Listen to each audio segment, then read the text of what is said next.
Allahu Akbar,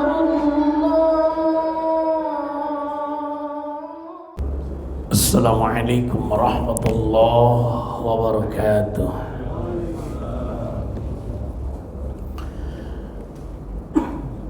Alhamdulillah alladzi nawwara quluba awliyaihi bil ma'rifati wal iman. Ashhadu an la ilaha illallah wahdahu la syarika lah al-malikul mannan, wa ashhadu anna sayyidana Muhammadan abduhu wa rasuluh al-mab'utsu rahmatan lil anam. Allahumma fasalli wa sallim wa barik wa karrim ala sayyidina Muhammadin wa ala alihi wa ashabihi wa atba'ihi wa ummatihi ulil ilmi wal irfan. Amma ba'd, faqad qala ta'ala fi kitabihil karim wa huwa asdaqul qailin. A'udzu billahi as-sami'il 'alim minasy syaithanir rajim. Fa amma man utiya kitabahu bi yaminihi fasawfa yuhasabu hisaban yasira wa yanqalibu ila ahlihi masrura.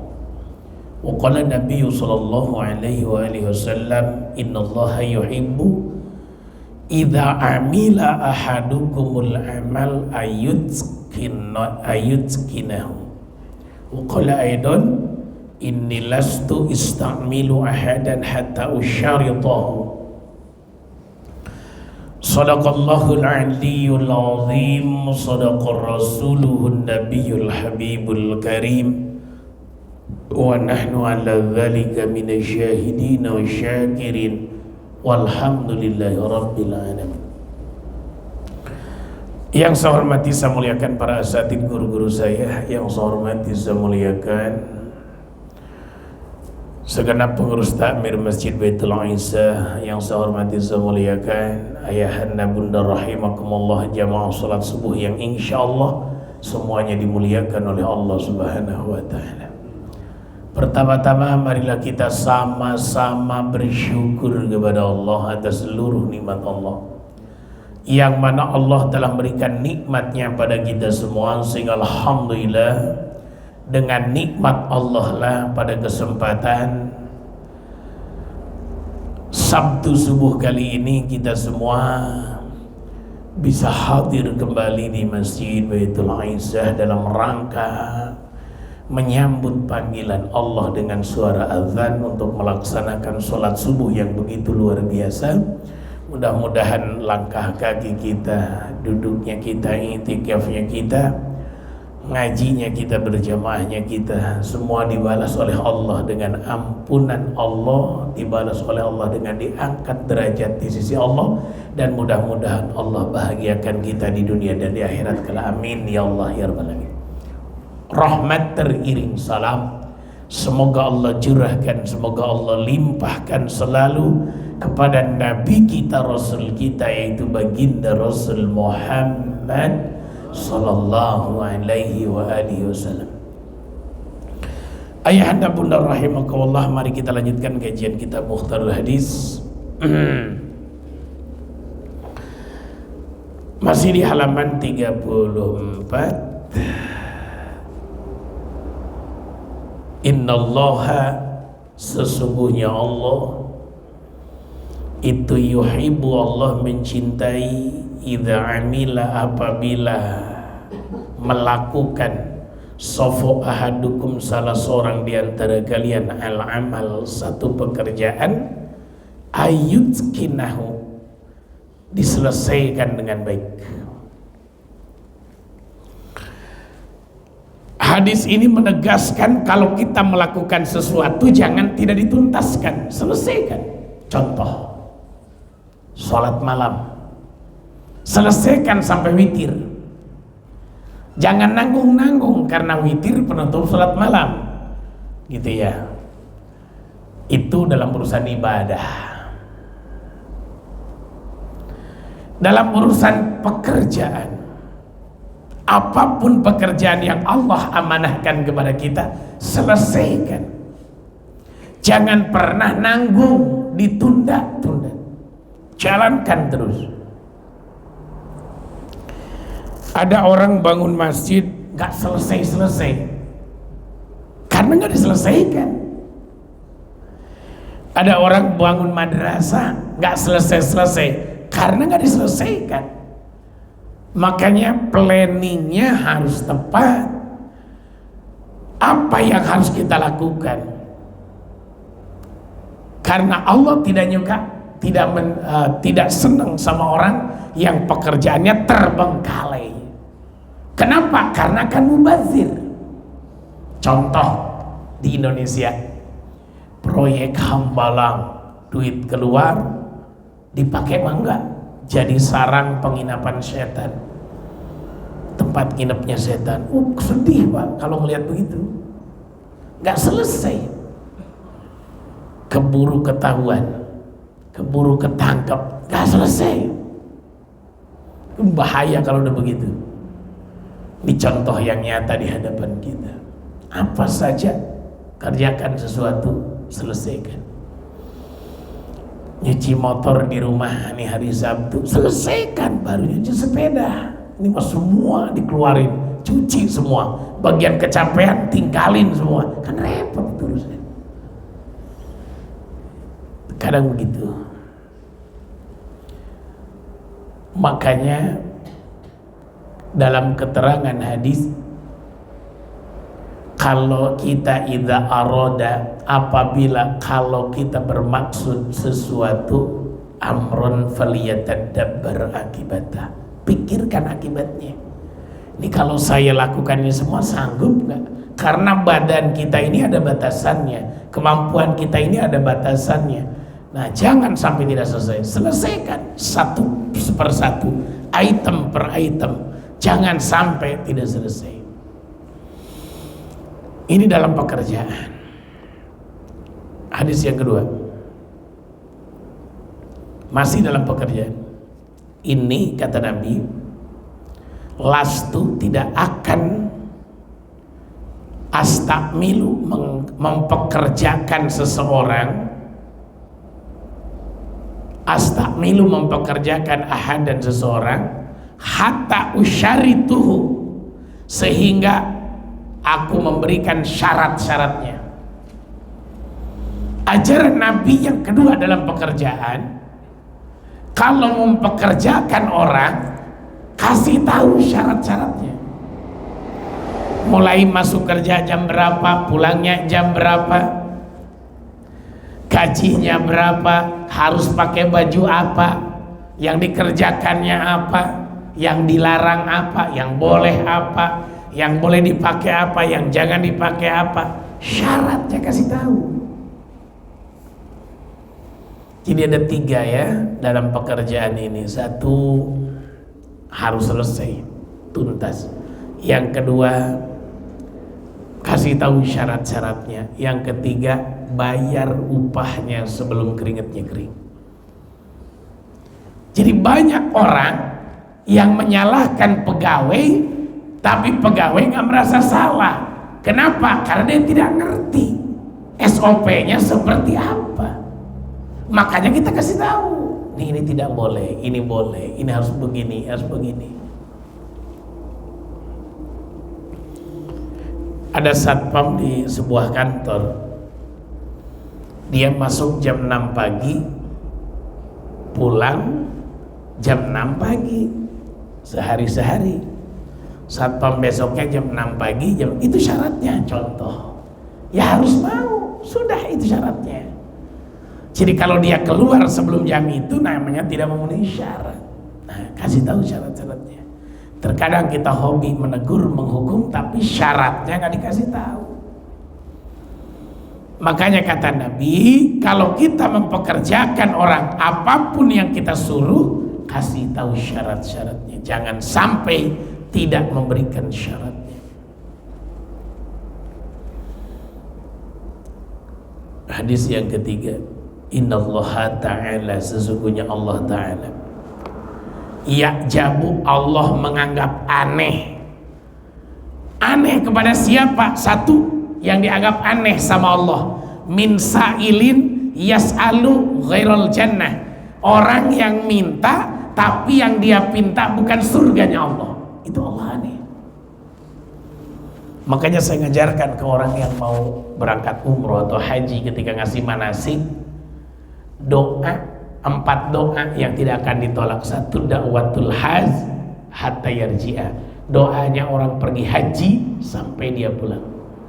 Yang kedua, da'watul marid hatta yabro'a, doanya orang yang sedang sakit sampai dia sembuh.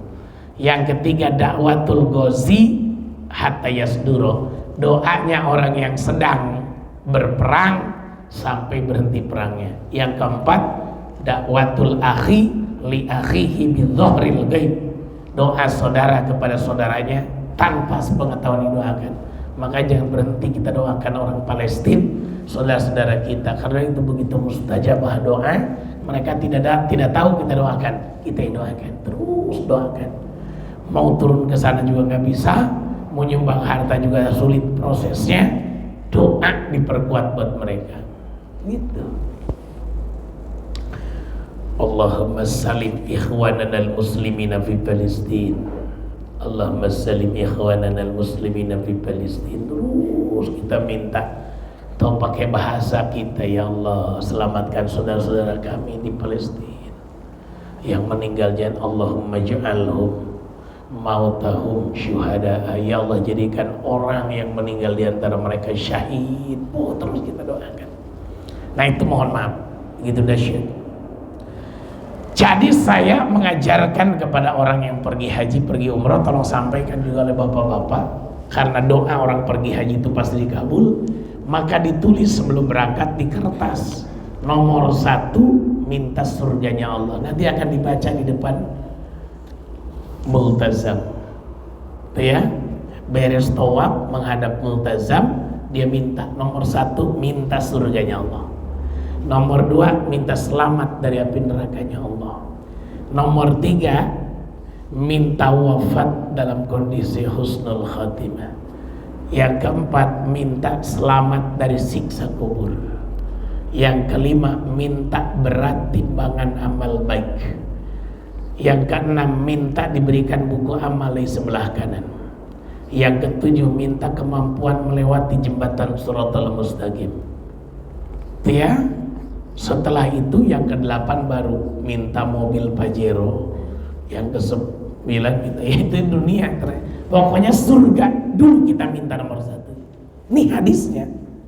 Allah tuh menganggap aneh sama kita manusia kalau ketika berdoa tidak minta surganya Allah. Makanya kalau kita berdoa, awali dengan kalimat ini.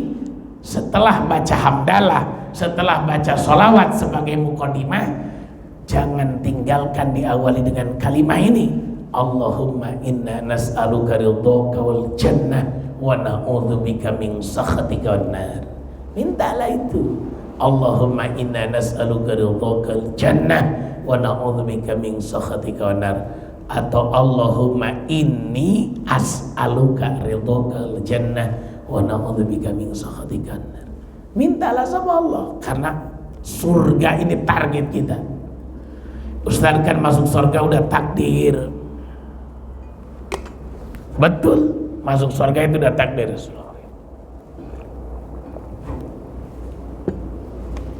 Takdir yang perlu diperjuangkan oleh amal-amal kita agar Allah ridho dan memberikan rahmatnya sama kita. Satu tuh ya. Jadi Allah menganggap aneh ketika ada orang berdoa, ada orang minta sama Allah lewat doa-doanya, tapi dia tidak minta selain surga. Ada emang Ustaz? Maaf, saya ketemu dengan kasus ini. Ada seorang wanita yang putus asa, tapi sekarang udah hijrah. Dulunya putus asa. Ustaz, dia cerita ke saya ini Masya Allah, bangun malam itu udah pekerjaan saya. Bangun malam itu udah pekerjaan saya. Jam 2 bangun, jam 3 bangun. Tapi saya kalau bangun gak pernah sholat, apalagi berdoa. Terus ngapain? Main handphone. Kenapa saya bilang nggak sholat? Saya itu mohon maaf, bingung mau minta apa sama Allah. Emang kenapa?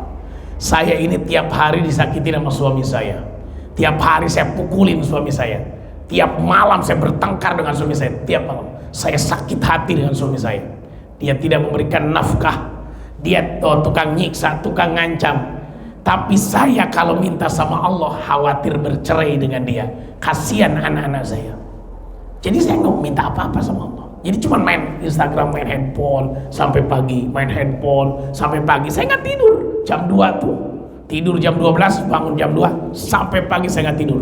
Nanti pagi berangkat kerja, nanti pulangkan sore lagi. Saya tutupin semua kegundahan, keresahan hati saya. Sakit hati saya dengan suami saya, dengan keluarga saya, dengan kejahatan mereka, dengan hidup kayak begitu. Kenapa saya nggak minta apa-apa? Saya takut berpisah dengan suami saya, anak saya hancur. Bukan saya nggak mau bercerai, tapi saya kasihan ke anak saya. Saya kaget ada wanita yang nyata dalam kehidupan ini. Akhirnya saya kasih pemahaman. Cerai dan tidak itu urusan Allah. Anak itu sudah ditanggung semua sama Allah. Jangan berhenti tahajud walaupun cuma 2 rakaat. Sayang Allah udah bangunkan dia, mulai tersentuh hatinya, Nah sekarang, Masya Allah, setelah hijrah, ternyata prosesnya begitu luar biasa Allah berikan. Di usia anaknya 23 tahun, yang dia bela karena anaknya cuma satu-satunya, Allah berikan petunjuk. Suaminya manas-manasin anaknya bahwa ibunya melakukan ini, anaknya ini tersulut rupanya, marah luar biasa. Ibunya mau dibunuh sama anaknya. Akhirnya ibunya tersadar. Ternyata anak yang dia bela sampai nggak mau bercerai dengan suaminya, ternyata anak itu tidak mau berbakti sama ibunya, malah mau bunuh ibunya. Di situ dia nyerah, lalu tersujud sama Allah. Ya Allah, sampai darah tuh di tangan tuh, darah dari pisau tuh begitu luar biasa. Ini cerita nyata, ini di Tangerang kejadian ini. Jamaah saya. Akhirnya subhanallah, akhirnya dia mundur, berpisah dengan suaminya, dia buat cerai suaminya. Sekarang itu kata dia, kalau bangun nggak 1:30 tuh nggak asik. Jadi kalau tahajud tuh mulainya 1:30 sampai subuh. Bisa sampai belasan rakaat tahajud, sampai tambah lagi dengan sholat tobat tuh asik. Setelah itu ngobrol ya sama Allah, Hidup dia sekarang memang tinggal di rumah kecil katanya, tapi begitu bahagia dekat dengan Allah. Nah jadi maaf, banyak orang yang gak sampai ke titik itu. Makanya punten, mohon maaf lahir batin, jangan biarkan hidup kita tidak pernah minta surganya sama Allah. Karena surga itu kita butuhkan sekali. Walaupun ada ucapan seorang ulama di Indonesia, kalau kita beribadah karena surga, lebih baik surga itu ditutup saja. Ya itu maaf, kualitas ibadahnya bukan kita, tapi udah di atas rata-rata. Ya kita masih belajar ya, masih syariat, torekat, hakikat. Dia mau udah ke hakikat, kita masih syariat. Yang kedua, yang Allah kaget, wa min mu'tin yu'ti li ghairillah. Yang kedua, Allah kaget kepada manusia yang hobi ngasih, hobi nyumbang, hobi sedekah, hobi bantuin orang, tapi bukan karena Allah. Allah kaget. Dia rajin, dia dermawan, dia sering sedekah, tapi yang dia lakukannya bukan karena Allah. Allah kaget. Kenapa?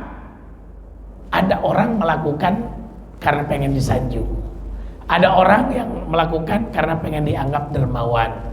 Ada orang melakukan itu karena pengen disukai sama banyak orang. Mohon maaf lahir batin. Harusnya segala perilaku kita lakukanlah karena Allah. Sholat kita, sedekah kita, amal ibadah kita, mohon maaf lahir batin, semua hanya karena Allah. Kalau bukan karena Allah repot, Pak.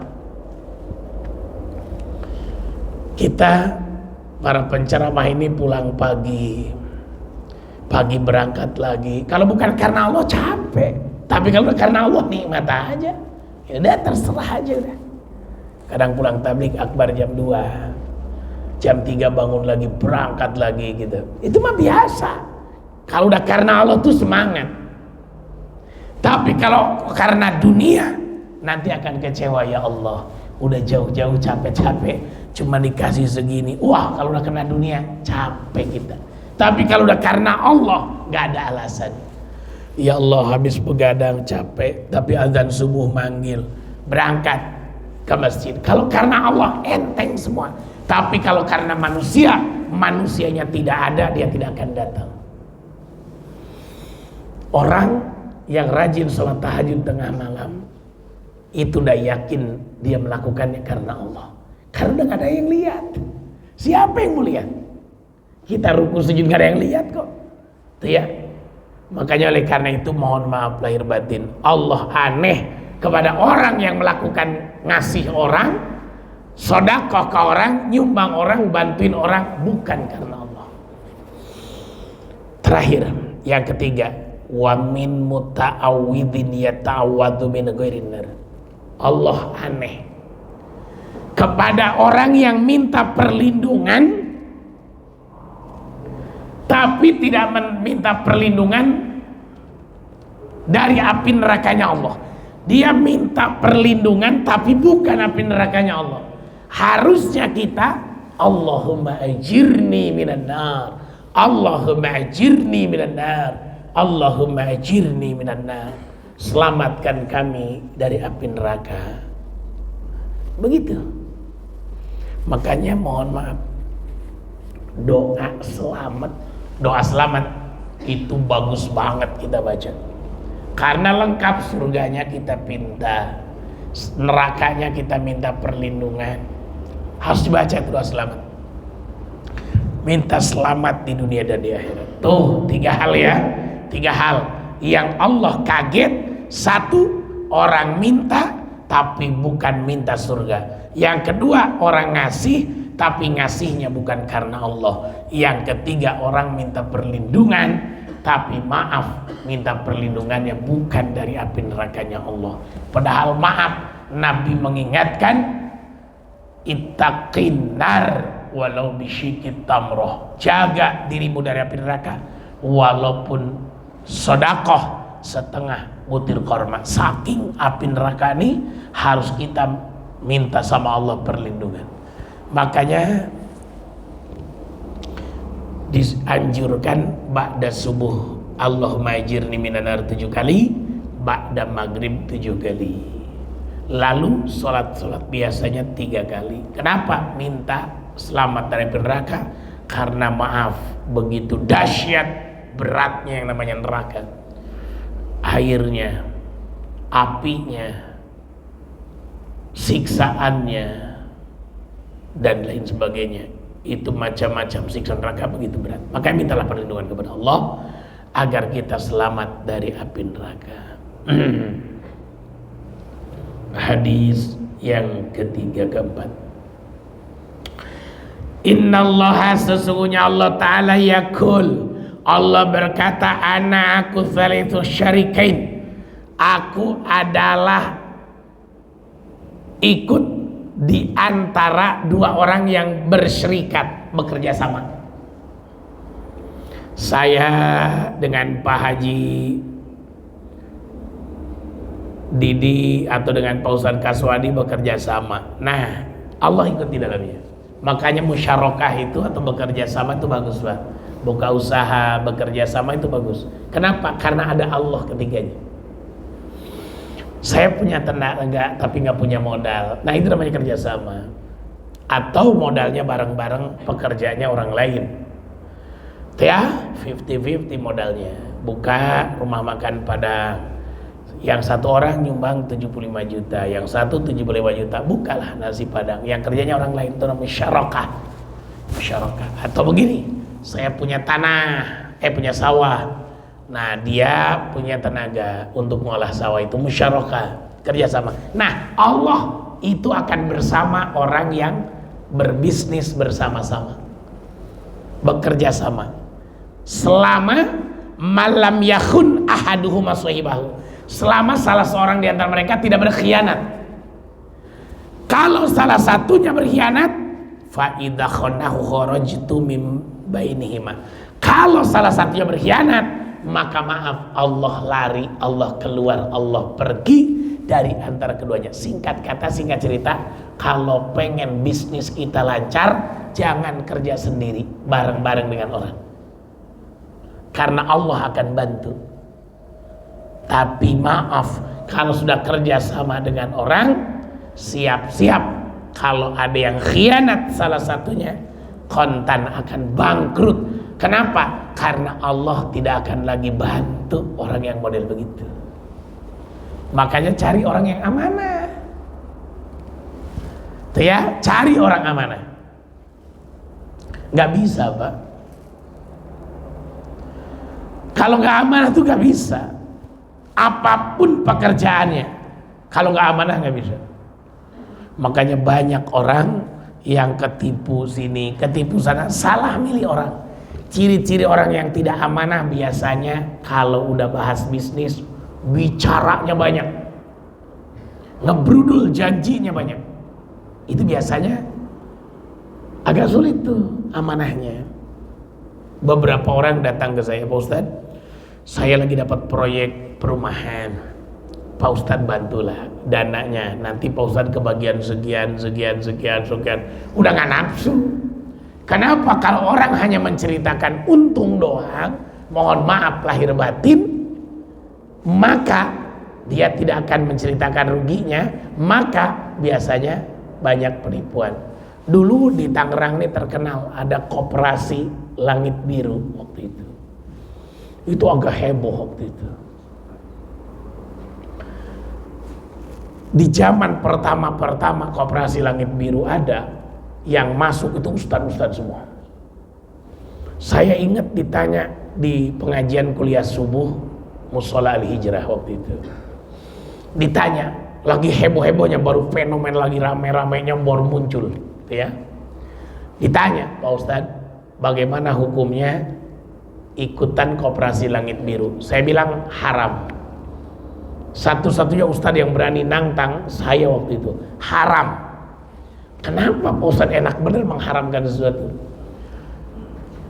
Secara ilmu ekonomi sudah tidak nyambung. Orang masukin uang 10 juta, uangnya kembali tiap minggu dapat. Itu kan dari mana uang? Berarti kan uang orang yang diambil, dikasih ke yang duluan. Ini bahaya, saya bilang. Tinggal tunggu aja kehancuran. Ya bener. Ternyata sebulan lancar, 2 bulan lancar, 3 bulan lancar, jebret. Itu dia. Karena ada yang berkhianat. Apa yang berkhianatnya? Hak-hak orang lain yang belakangan dikasih ke yang duluan. Nah, ini terkadang mohon maaf lahir batin yang kayak gitu jangan tertipu, Pak. Apapun yang kira-kira cepat diceritakan untungnya jangan tertipu. Ngeri. Apalagi kita sebagai umat Islam ngajak umat Islam yang lain, khawatir tertipu maka mereka akan kecewa. Jadi dari hadis ini mengajarkan apa? Monggo silahkan kerjasama, musyarakah.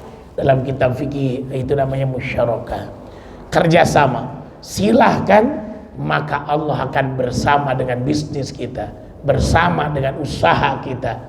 Tapi maaf, cari orang yang amanah, karena sekali saja di antara mereka berdua khianat, maka Allah akan keluar, Allah akan lari di antara mereka berdua, tinggal babak belurnya doang karena udah gak dibantu sama Allah.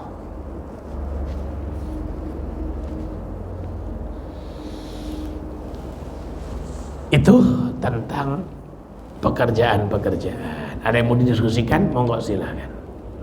Mangga, silakan. Assalamualaikum warahmatullahi wabarakatuh.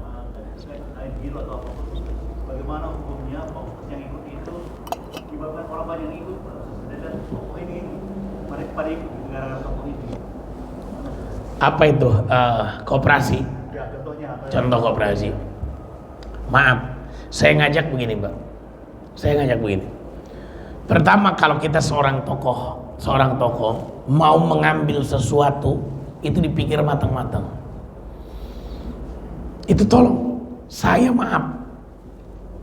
Saya ini termasuk orang gak bisa bisnis Pak. Karena maaf, saya khawatir nipu orang, itu alasannya.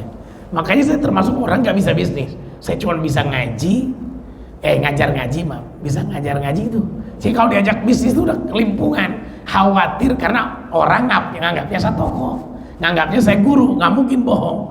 Maka kalau kita sudah bohong sekali aja, kita yakin lalu orang pada ikut kita, ketipu sekali orang udah hilang kepercayaannya. Makanya semua ada ahlinya. Nah saya bukan ahlinya di bidang bisnis. Nah bagaimana? Disitulah kalau kita dianggap tokoh sama orang, dianggap terkemuka di masyarakat, dianggap guru ngaji di masyarakat, jangan asal-asalan mengambil sesuatu. Kenapa? Akan terjadi dol mudil, dianya sesat dan menyesatkan orang lain. Saya mohon maaf lahir batin, di travel umroh saya bekerja sebagai pembimbing ibadah. Saya nggak pernah promosi apa-apa ke orang Pak. Ngajak umroh di tempat saya, nggak pernah. Kenapa saya nggak pernah? Apalagi ketitipan uang, Pak Ustadz nitip uang buat bayar umroh, saya nggak berani. Kenapa? Saya takut. Saya tuh takut banget Pak. Saya bimbing siap. Walaupun travel yang saya tempat ini saya yakin benar, tapi ketakutan itu selalu ada karena saya bukan orang bisnis masalahnya. Tapi kalau orang bisnis, monggo silakan Pak, monggo silakan. Nah kalau saya termasuk orang yang agak takut gitu ya, bisnis begitu tuh ya. Nah jadi mohon maaf lahir batin.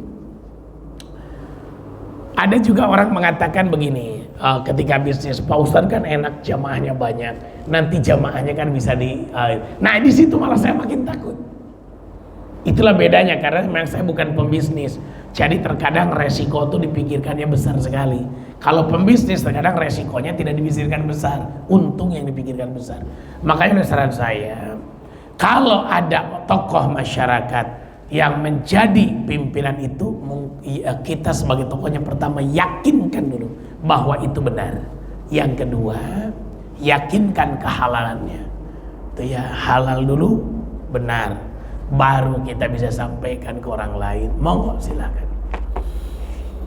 Di travel tuh sampai bilang tuh yang punya travel tuh, Ustadz mau pasti gampang nyari jamaah. Nggak semudah itu. Pertama saya di masjid nggak boleh promosi, karena tidak boleh di masjid kita dagang, nggak bisa. Yang kedua, silahkan ibu marketingnya cari, nanti ibadahnya untuk bimbingannya biar saya. Siap berangkat baru saya kasih ibadahnya. Karena semua ada ahli-ahlinya, saya termasuk bukan ahlinya tuh ya. Jadi lebih baik kita jangan terlalu percaya dulu Pak. Saya sarankan lebih terjauh. Kenapa? Terkadang tokoh juga ketipu sama orang yang penipu. Sekarang lagi heboh Pak, pergi haji umroh, pergi umroh tanpa tanpa KBIH, tanpa KBIHU, KBHU, kelompok bimbingan haji umroh. Itu mohon maaf lahir batin, ini kemarin sampai Zoom meeting tuh ya hari Minggu, hari apa tuh kemarin lupa, apa hari Senin, lupa pokoknya kemarin lah, masih baru. Termasuk saya ikutan ya Zoom meeting karena diundang dari Kementerian Agama. Mohon maaf lahir batin, banyak orang yang begitu Pak. Dia tidak punya travel tapi dia buka karena dia tokoh. Saya kan punya pesantren. Lalu percaya dong ke saya. Makanya banyak yang ketipu di situ Pak, hancur. Yang terbaru Pak, seorang ustazah yang agak heboh sampai di rumahnya dijual ya, gara-gara jamaahnya saking percaya ke beliau umroh. Lalu ternyata travelnya miring di sana. Jadi begitu Pak, hati-hati. Saya dengan Pak Ustadz Kaswadi itu wanti-wanti, jangan tergiur dengan murah. Itu saya titip itu aja. Kalau umroh itu jangan tergiur dengan murah, saya cuma itu aja. Di Masjid Al-Muhajirin Mutiara Pluit itu tertulis gede pakai spanduk, umroh bersama DKM Masjid 24 juta sekian. Kita ini yang kerja di travel tuh merinding Pak. Merinding, karena pesawatnya aja 16 juta sekian. pesawatnya aja. Jadi kita merinding kalau pemain travel tuh ngelihat tulisan itu merinding. Emang bener gitu. Kita nggak berani Pak, tuh ya, nggak berani. Jadi mohon hati-hati, terutama umroh nih Pak. Yang paling saya titip hati-hati. Yang di Polres terbaru kemarin kan sampai ditutup akhirnya. Karena berapa puluh orang itu tertipu. Nah kalau kita nggak berani ya kayak gitu, nyari-nyari promo itu nggak berani. Kita yang pasti aja. Kenapa? Karena maaf, murah tapi tidak berkualitas, bahaya. Apalagi sampai ketipu tidak berangkat. Ini permainan umroh Pak, itu juga sama Pak. Makanya hati-hati. Pak Ustadz kok bisa murah? Nyari promo dia tiketnya Pak. Pak Ustadz kok ini, nah kita jangan ngambil resiko, jangan tertipu. Saya titip Pak, carilah umroh minimal harganya 28 juta atau 29 juta, baru bisa dipercaya. Tapi kalau di bawah itu syarat saya jangan. Terserah mau umroh lewat mana saja, tapi kalau di bawah 28 juta lebih baik jangan Pak. Saya ngeri, itu pesan dari saya aja. Karena kita main di travel, main di umroh itu tahu persis. Itu ya, kecuali berangkat sendiri kayak Ustadz. Astagfirullahaladzim, lupa namanya. Kemarin ketemu beliau sekeluarga berangkat sendiri, daftar sendiri, pakai aplikasi. Nah beliau itu murah. Tapi kalau udah lewat travel tidak bisa murah begitu. Oke, ada lagi yang ditanyakan silakan. Hati-hati Pak, kita apalagi kita pengurus masjid, pengurus DKM, hati-hati. Kalau ada bisnis-bisnis yang tidak jelas kehalalannya, jangan sampai jamaah kecewa. Baik, itu yang bisa saya sampaikan. Mari kita tutup dengan doa. Allahumma shalli wa sallim ala sayyidina Muhammadin fil awwalin wal akhirin wa barik karim radhiyallahu tabaraka wa ta'ala an kulli sahabati Rasulillah ajma'in. Alhamdulillahi rabbil alamin hamdan syakirin hamdan naimin hamdan yufi ni'amahi kafi mazidah. Ya Rabbana lakal hamdu wa lakal syukru wa lakal mulku wa huwa ala kulli syai'in qadir. Allahumma inna nas'aluka ridhakal jannah wa na'udzubika min sakhatika wan nar. Allahumma inna nas'aluka ridhakal jannah wa na'udzubika min sakhatika wan nar. Allahumma inna nas'aluka ridhakal jannah wa na'udzubika min sakhatika wan nar.